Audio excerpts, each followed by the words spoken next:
morning and welcome to the First Unitarian Universalist Church of Richmond. My name is Elisa O'Brien and I serve on our Board of Trustees. Our church was begun in 1833 as a liberal Christian community. We are now a community of many faith journeys and beliefs united in a single covenant of care. Through the years, we have struggled and often succeeded in the mission to seek personal wisdom, build beloved community, and serve the purpose of justice in the Richmond area. If you are a visitor here today, we are so glad you found us. We welcome you and thank you for spending some time with us, and we hope you will return again soon. Every service is a little different, our ministers unique, and our music ever-changing. The best way to discover who we are is to spend time with us over several Sunday sessions. We encourage everyone to tune in to these Sunday morning services 5 to 10 minutes early in order to catch the rolling announcements. This is a good way to stay informed about things that are important in our church community.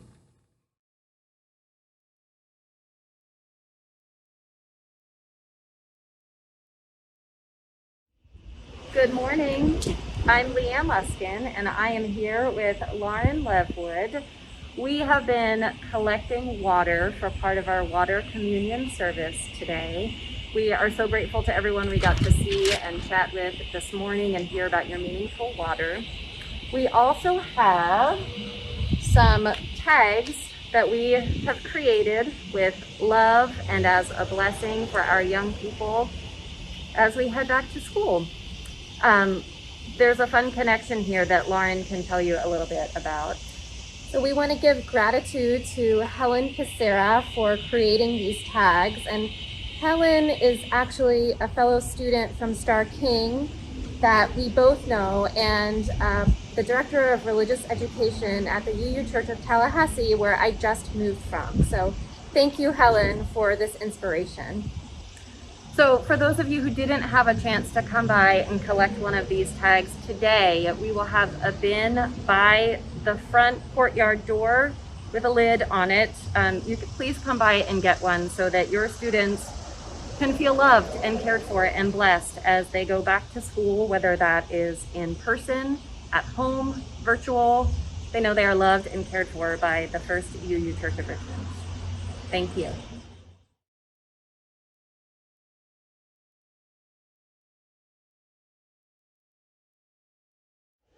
As we're celebrating Water Communion, there's some really good news. You all know our intern, Lauren Levwood, and she moved from Florida with her family, and they've relocated here. Her husband, William, is serving at church.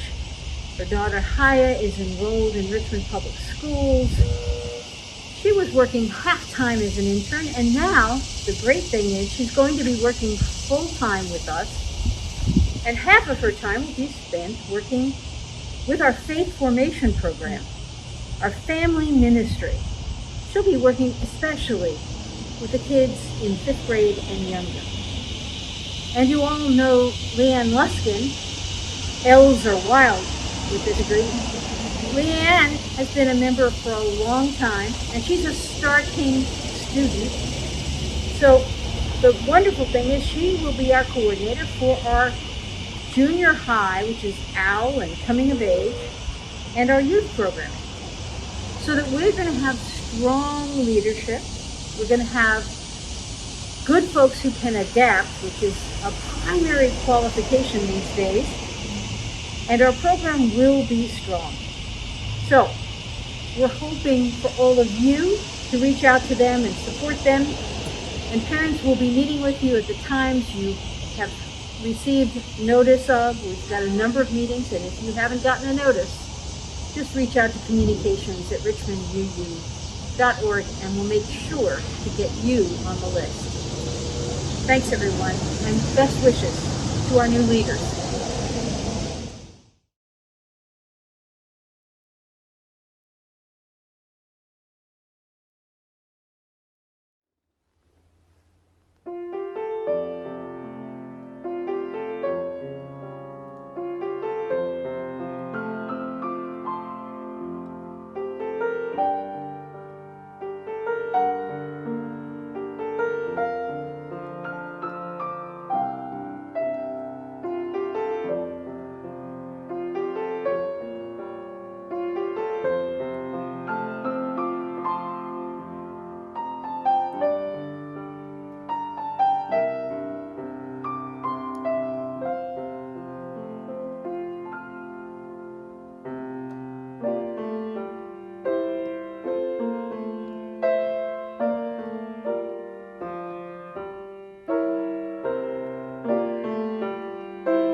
Good morning and welcome to Water Communion. We're so glad that you're here today, celebrating with us Water Communion and Labor Day, a very important weekend. This is called Invocation from Reverend Angela Herrera. Don't leave your broken heart at the door. Bring it to the altar of life. Don't leave your anger behind. It has high standards. And the world needs vision. Bring them with you, and your joy, and your passion. Bring your loving, and your courage, and your conviction. Bring your need for healing, and your power to heal the world.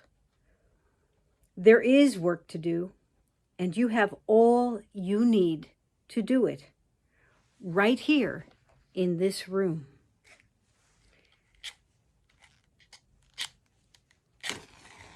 I light our chalice.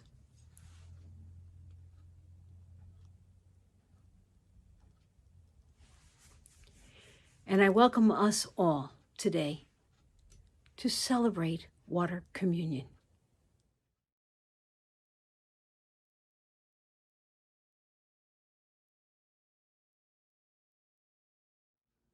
A fun reading today from Unitarian E.E. Cummings.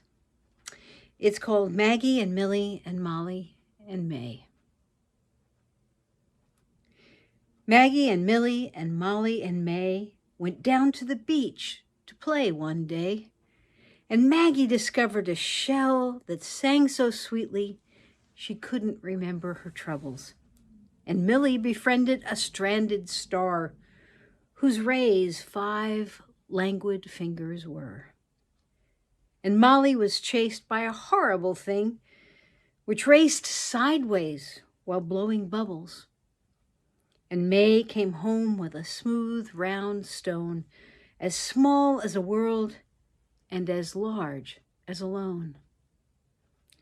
For whatever we lose, like a you or a me, it's always ourself we find at the sea.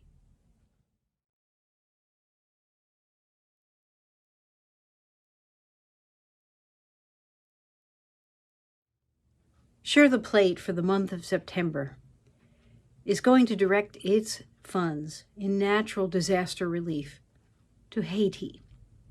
The country of Haiti is a very, very poor country. It has a history that is very riddled with corruption, but it's also riddled with some U.S. interference. As a result, the people of Haiti have never found the footing they need to rival other Western nations, and unfortunately, they've been hit time and again with earthquakes and flooding and hurricanes. People are suffering. And the Unitarian Universalist Service Committee is gathering funds to offer relief in Haiti. Their profound poverty compels us to understand that we're empowered to do something about supporting them, encouraging them, allowing them to find that footing. The UU Service Committee has always had long relationships in Haiti where local persons are empowered, where the work isn't just short-term relief, but rather long-term independence. The UU Service Committee has been our voice there for a long time. And so I want to encourage all of us, out of the gifts we have, the resources we can call upon, to give generously to the UUSC in disaster relief for Haiti all month long in September, but do it now. We'd love to receive these gifts that we can pass along in Haiti, and the offering will now be taken and gratefully received.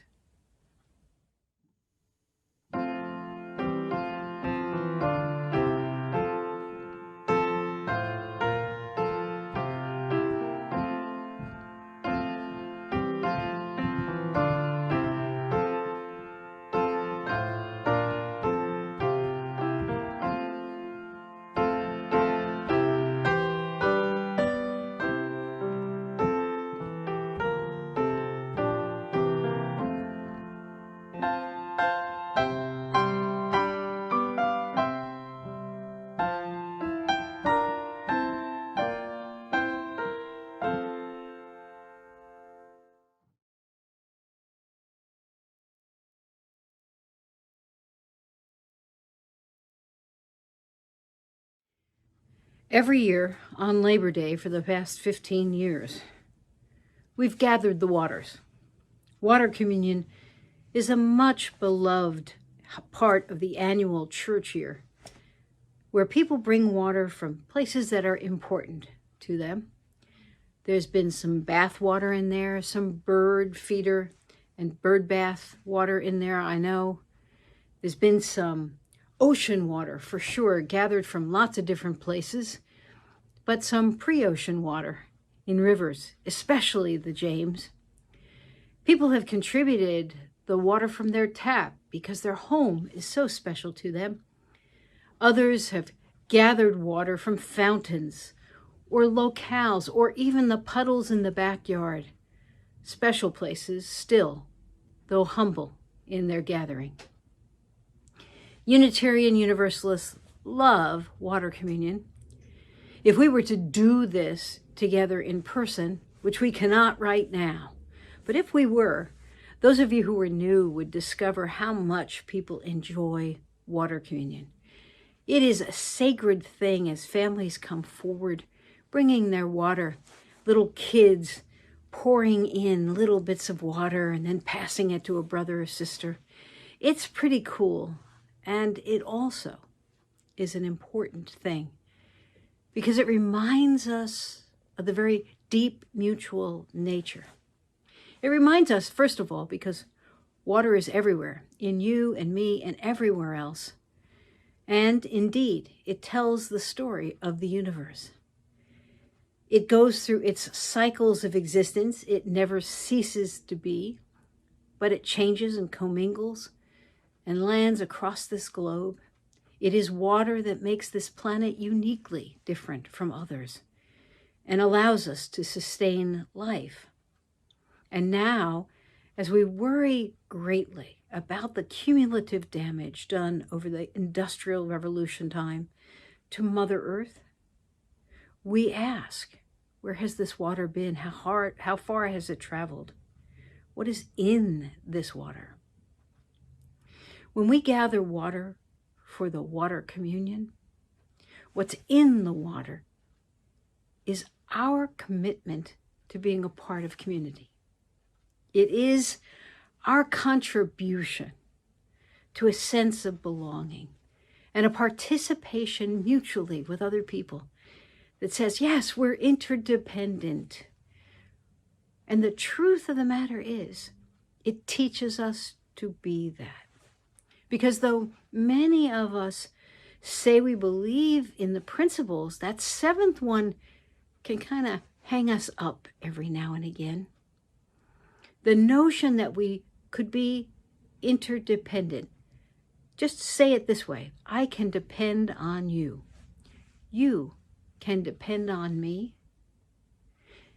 If we're not quite ready to fully step into that, water communion reminds us that in doing so, in taking what is a faithful risk, we actually discover the faithfulness, the interdependency, the bravery within ourselves to both offer ourselves and to receive from others.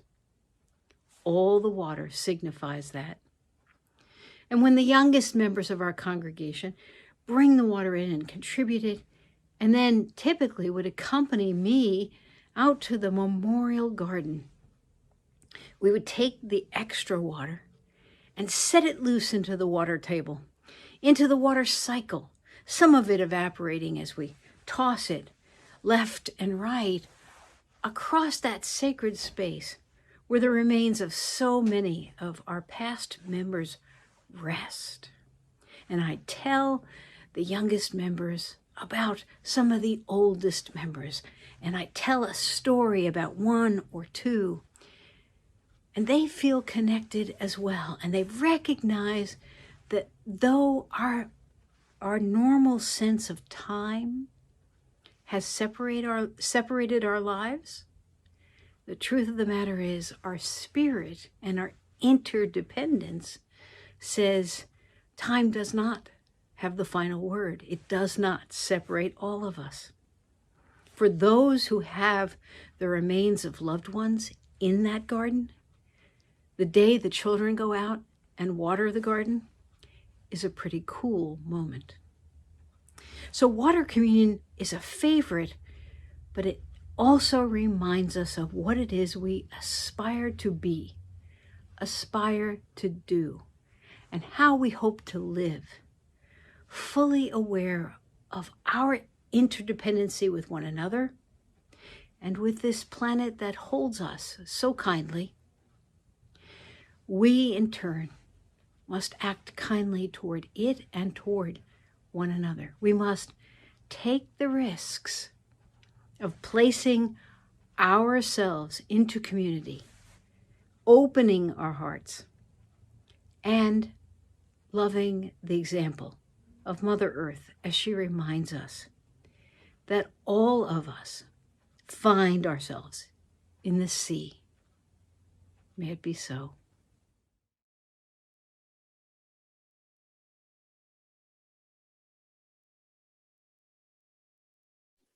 But we give thanks for this everyday element which our very lives is sacred. We give thanks for water, and let us remember to honor and cherish and care for it. For our own lives and all lives are touched by this water, and for those who come after us. Our lives have been blessed by love and the Spirit flowing. And this day, we're blessed by a community that care for each other and all. So in this spirit, we seek the blessing of life and love and heart of humanity. May this be so. Amen.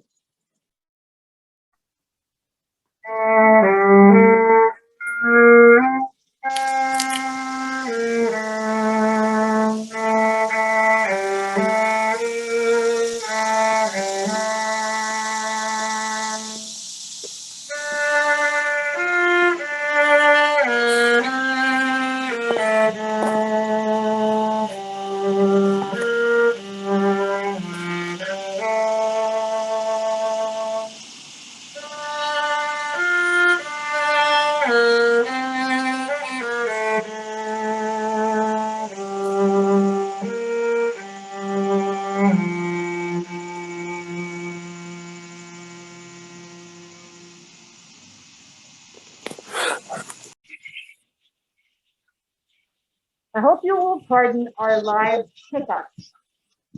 We thought it important to take this water, which people brought throughout the week,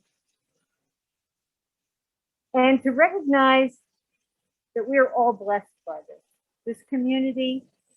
Yesterday, as we gathered water and we had 10, 15, 20 people at a time, there was great excitement, a great sense of purpose in what we were doing.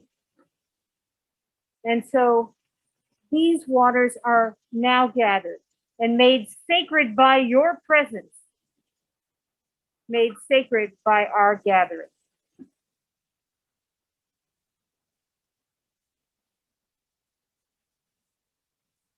This water communion prayer is by Reverend Eric Carey.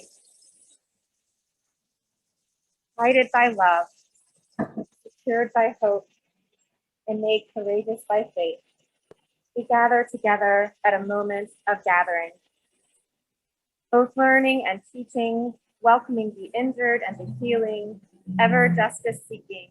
We bless this church with our love. With pilgrims and seekers, growing children and cherished seniors, guided by pillars and by leaders, we bless this church with our hope. Staying and dissolving, touching and involving, some settled, some evolving. We bless this church with our faith. Let us receive our waters as a gift. May it inspire renewed commitment to our great covenant of love, hope, and faith. May our eyes be open to opportunities for God, ministry within, throughout, and beyond, and may the blessings we come to know through that vision be a blessing to the world.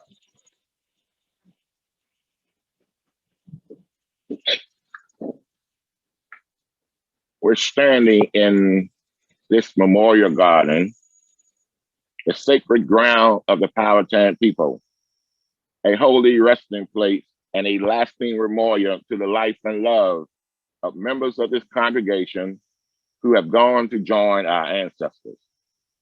In this garden, a place of beauty, a place of peace, a place of inspiration, a place of confrontation, and a place of remembrance, I would now return this water, the salt of life, into this hallowed ground.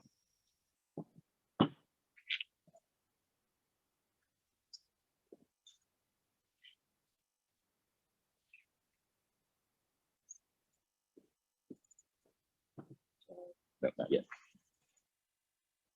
May the water brought here today and poured into this ground remind us of what each of us bring to this beloved community, and the water and of the waters that nourish us before we're even born, that continue to give us sustenance, energy for our life journey, and for all the creatures of this earth. Together, we honor the spirit of water and its life-saving essence. May this be so. Amen. Ashe.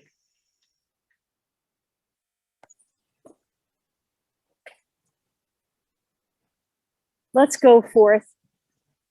Because we are in a pandemic time, we fool ourselves into thinking we must be separate. We are not separate. We are simply physically distanced. We are, as we have always been, community. Community that gathers in love, in joy, and in hope that our service, our community, will bend the arc of justice, will deepen the well of spirituality, and strengthen our hearts and minds and hopes toward a future of beloved community. Blessed be everyone. We're sorry for the technical challenges, and we're so happy that you bear with us and let us know that we are community.